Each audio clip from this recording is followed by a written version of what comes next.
Hi, welcome to another episode of After Today, the Prophecy of Tomorrow. Today we're going to be looking at something in the Bible that I've had a lot of questions about. A lot of people ask me, is the United States of America in the Bible? I don't see it. A lot of people claim that it hasn't been in the Bible, but it's there. We are clearly in the Bible. The United States is clearly in the Bible. We're going to look at that today and see where we're found and what our role is. So let's take a look at that today. Daniel saw the end time when Christ would return, and he saw the countries that would be on the earth at that time. And he details this in Daniel chapter 7. So we're going to read this in Daniel chapter 7. We're going to read what he saw and how it relates to today. Daniel chapter 7, starting in verse 1. In the first year of Belshazzar, king of Babylon, Daniel had a dream and visions of his head upon his bed. Then he wrote the dream and told the sum of the matters. Daniel spake and said, I saw in my vision by night, and behold, the four winds of heaven strove upon the great sea, and four great beasts came up from the sea. These beasts are kings, and he tells us that later in the chapter, diverse one from another. The first was like a lion, and had eagle's wings. I beheld till the wings thereof were plucked, and it was lifted up from the earth, and made to stand upon the feet as a man, and a man's heart was given to it. And behold, another beast, a second, like to a bear, and it raised up itself on one side, and it had three ribs in the mouth of it, between the teeth of it. And they said thus unto it, Arise, devour much flesh. After this I beheld, and lo, another, like a leopard, which had upon the back of it four wings of a fowl. The beast also had four heads, and dominion was given unto it. After this I saw in the night visions, and behold, a fourth beast, dreadful and terrible, and strong exceedingly. It had great iron teeth. It devoured and brake in pieces, and stamped the residue with the feet of it. And it was diverse from all the beasts that were before it, and it had 10 horns. I considered the horns, and behold, there came up among them another little horn, before whom there were three of the first horns plucked up by the roots. And behold, in this horn were eyes like the eyes of a man, and a mouth speaking great things. I beheld till the thrones were cast down, and the Ancient of Days did sit, whose garment was white as snow, and the hair of his head like pure wool. His throne was like the fiery flame, and his wheels as burning fire. A fiery stream issued and came forth from before him. Thousands ministered unto him, and 10,000 times 10,000 stood before him. The judgment was set, and the books were opened.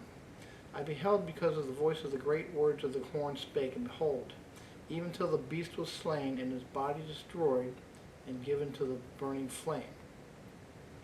As concerning the rest of these beasts, those are the four beasts we saw in the first few verses, they had their dominion taken away, yet their lives were prolonged for a season and a time.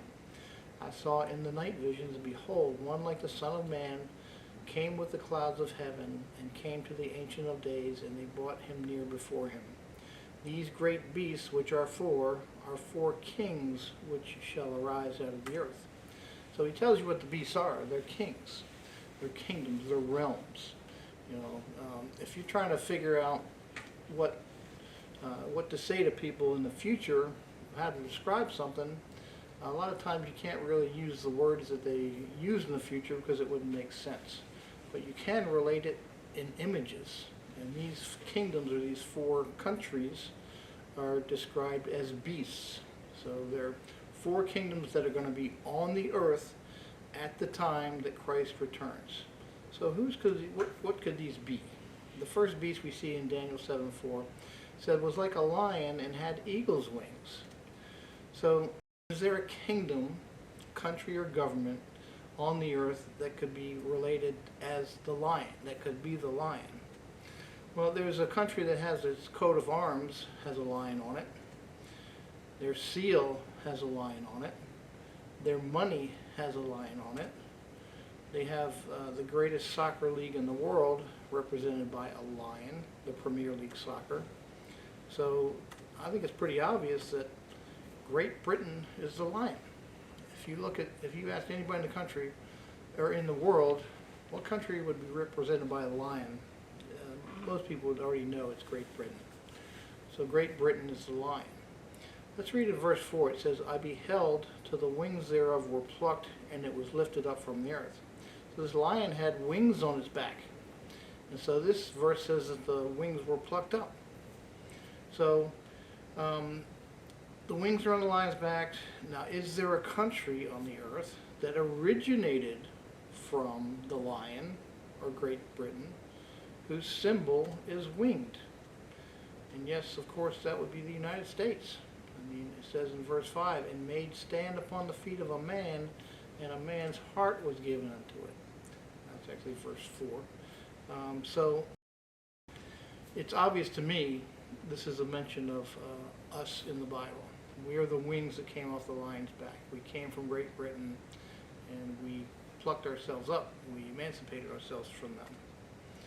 So it says in Daniel 2:44, in the days of these kings shall the God of heaven set up a kingdom which shall never be destroyed, and the kingdom shall not be left to other people, but it shall break in pieces and consume all these kingdoms, and it shall stand forever. So in the days of these four kings, he's going to come, while we're on the earth. But Daniel was told to shut up the vision. Daniel 8:26 says, wherefore shut up the vision, for it shall be for many days. He was told again in Daniel 12:4. But if thou, O Daniel, shut up the words and seal the book, even to the time of the end, many shall run to and fro, and knowledge shall be increased. Those are two big signs that we're in the end times. Many shall run to and fro. This is a sign of people going and traveling around quickly and being able to go anywhere. I mean, you can take a plane today and go on the other side of the world, be there by tomorrow. So travel is incredibly accelerated. It says knowledge shall be increased.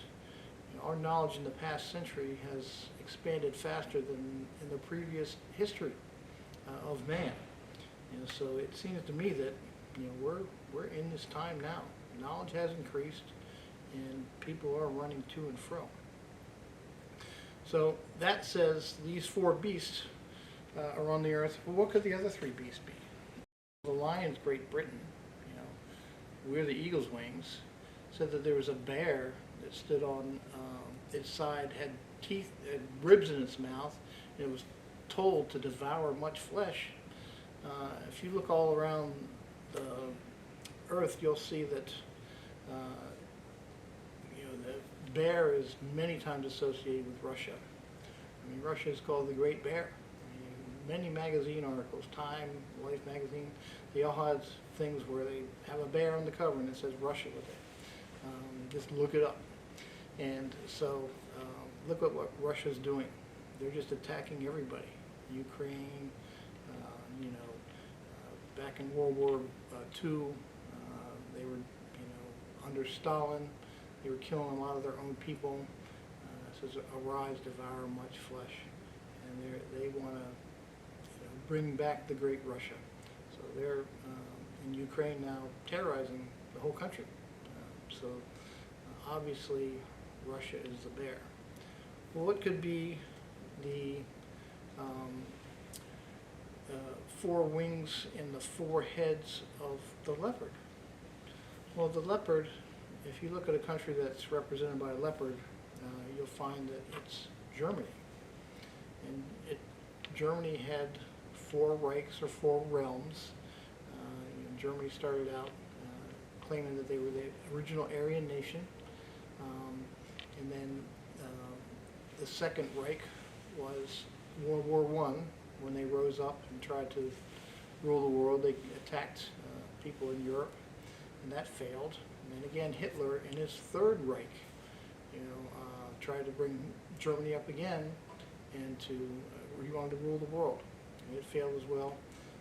The fourth head, the Fourth Reich, if you will, is Germany in the end times. They will play a part in the end times. They've rebuilt themselves again.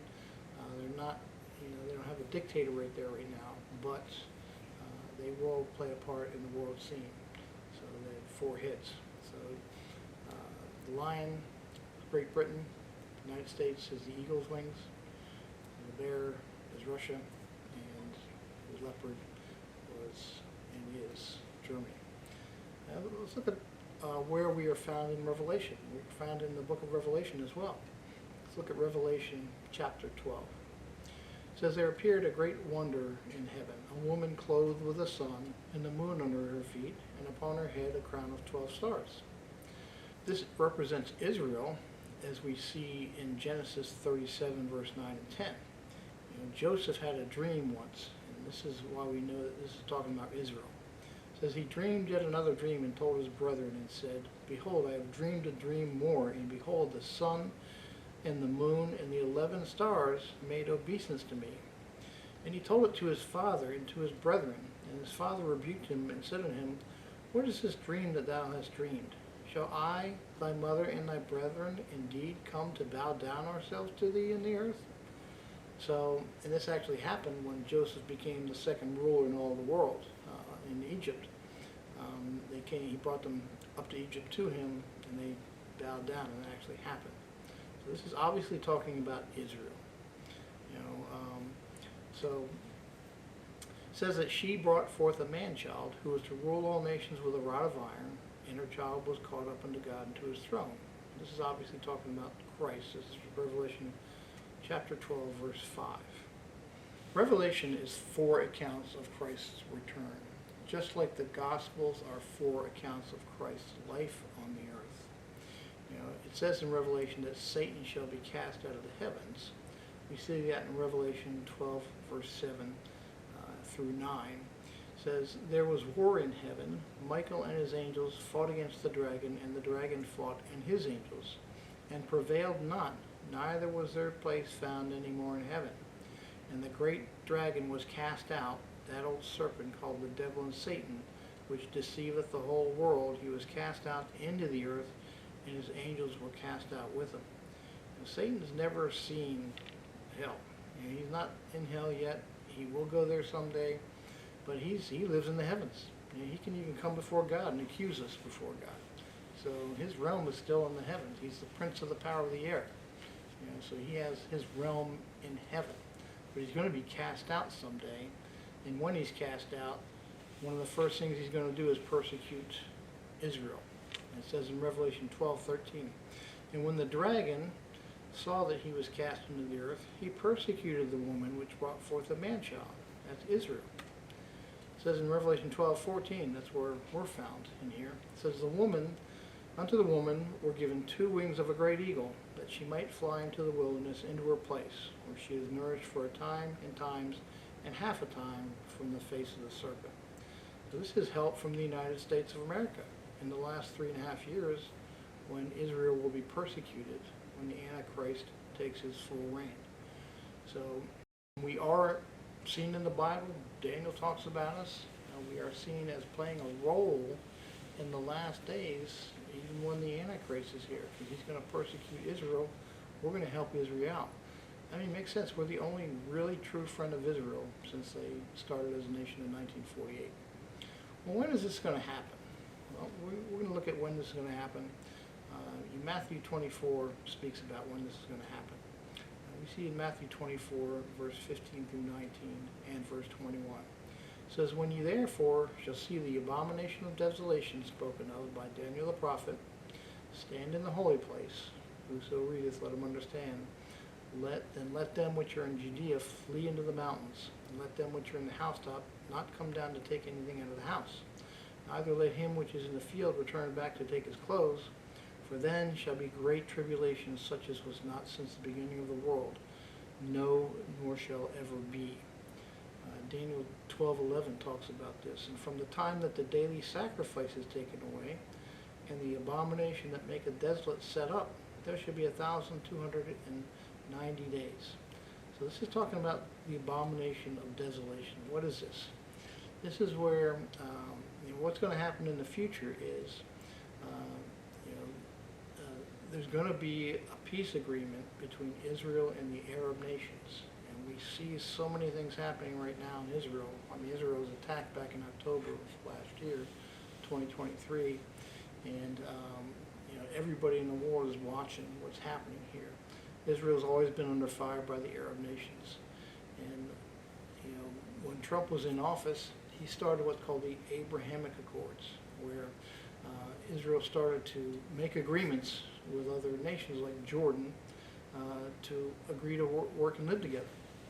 Well, part of these accords, which I think are going to accelerate after this war is over, I mean, they could come into an agreement that says, look, we're going to have peace for a while. In fact, the Bible says that there will be a 7-year peace treaty that will be signed between Israel and the Arab nations. The Antichrist will be a part of the signers of this, and he will set up peace for 7 years. But 3.5 years into this treaty, he will break the peace, and he will go into the temple that's going to be rebuilt. I think that'll be part of the agreement, and he's going to claim to be God. That's called the abomination of desolation. What it is, it's an abomination for a man to go into the temple and sit in there saying he's God. That's an abomination, which causes desolate. The temple will be desolate from then on. No one will visit it. It will be empty. So we see in Revelation 13:2, it says, the beast which he saw was like a leopard, and his feet were as the feet of a bear, the mouth of his, as the mouth of a lion, and the dragon gave him his power and seat and great authority. You know what we don't see here that we saw back in Daniel is we don't see the eagle's wings here. You know, we see this is the part of the Antichrist system. He will be working with Germany. He will be working with Russia, and it says he has the mouth of a lion. I think this has a twofold meaning. You know, somehow Great Britain's going to be involved, and also because he's going to want everything to be universal. I think the mouth of the lion also talks about the language that he speaks. I think he's going to make a one world system with a one world language, one world government, one world economic system, and speaking with the mouth of the lion talks about the language, I think. So I think the universal language will be English. And most countries are required to teach English as a second language. I think it's going to be the universal language under the Antichrist domain. But we're not seen in this verse. You know, all the same countries that were seen in the book of Daniel that had to do with the end time are here, but us. I think we may not be part of this world system. We may be trying to extricate ourselves from it. You know, we've always been a friend of Israel. We will continue to be a friend. And I think the two wings of the great eagle that helped Israel out in the Antichrist in the last days and in the Great Tribulation, I think that's us, talking about us helping Israel out, which we've done since 1948. So it's obvious that we, as the United States, are seen in Scripture, and we have a role in the last days. So, you know, things that were mentioned back in the Old Testament, you know, if you're talking about the future, you have to relate it to things that are signs or images. You can't say the words that we are saying now because no one would understand. You couldn't say, oh, one of these beasts will be the United States. The United States wasn't even a word back then, you know. So, with images, it's clear that these beasts are governments and kingdoms, and that they will be on the earth at the same time that Christ returns. So this makes us know that his return is very soon. This is the first time in history that these four countries have been dominant and on the earth at the same time. So I hope that helps you guys out with this subject. And again, thank you for joining me on another episode of After Today, the Prophecy of Tomorrow.